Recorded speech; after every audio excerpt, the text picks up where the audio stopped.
Hello bachcho, let's see the question. Pheretima postuma is highly useful as their burrows make the soil loose. They make the soil porous, leave their castings and take organic debris in the soil. They are used as fish meal. They kill the birds due to biomagnification of chlorinated hydrocarbons. So Pheretima posthuma basically एक earthworm है, हमारी जो Indian earthworm. सो ये बोल रहे हैं कि जो फेरेटिमा पोस्टोमा है वो क्या कर रही है, वो यूजफुल कैसे है, क्यों इतना हाईली यूजफुल उसको हम कहते हैं. पहला ऑप्शन है their burrows make the soil loose, यानी कि सॉइल ढीली हो जाती है. सेकेंड है they make the soil porous, yes. Leave their castings, yes.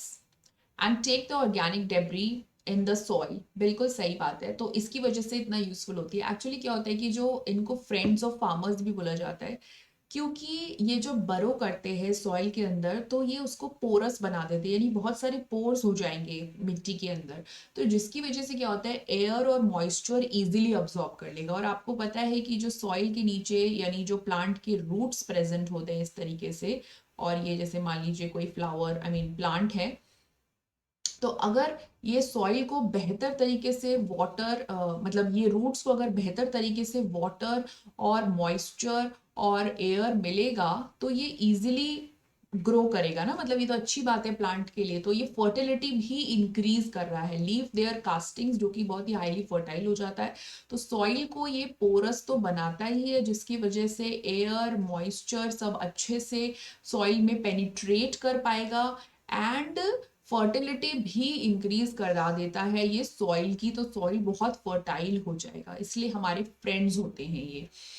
आ, तो बी ऑप्शन बिल्कुल सही है. ए में लिखा है their burrows make the soil loose, तो सॉइल को एकदम ढीला नहीं कर देते लेकिन उसमें पोर जरूर बना देते हैं. सी में दिया है they are used as a fish meal. अब बहुत सारे अर्थफॉर्म की अलग अलग प्रजातियां हैं जो फिश मील की तरह यूज होते हैं, बट ये फेरेटिमा पोस्थुमा दिया हुआ है तो ये यूज नहीं होता. एक वाइट वर्म आता है वो यूज किया जाता है. ठीक है, एक वाइट वर्म आता है उसको हम फिश मील की तरह यूज करते हैं.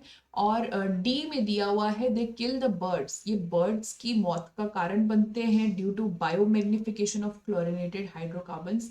ये बिल्कुल गलत बात है. बायोमैग्निफिकेशन मतलब होता है कि हर फूड चेन के हर स्टेप में बढ़ता जाता है टॉक्सिक कंपोनेंट. जैसे डीडीटी है तो डीडीटी प्लांट में डाला तो नदियों से होते हुए जब उस प्लांट को किसी जानवर ने खाया, है ना, फिर उसको धीरे धीरे करके, तो जैसे जैसे मान लो कि वो मछली है, फिर बड़ी मछली उसको खाई, फिर उसको चिड़िया खाई, फिर कुछ इस तरीके से. तो जो चिड़िया होगी उसमें सबसे ज्यादा हाईएस्ट अमाउंट में वो कंपोनेंट मिलेगा, पार्ट्स पर मिलियन. हम्म. तो ये अर्थवॉर्म में ऐसा कुछ नहीं कर रहा. सो यहाँ पे हमारा जो राइट आंसर हो जाएगा वो हो जाएगा option number B only. So best of luck.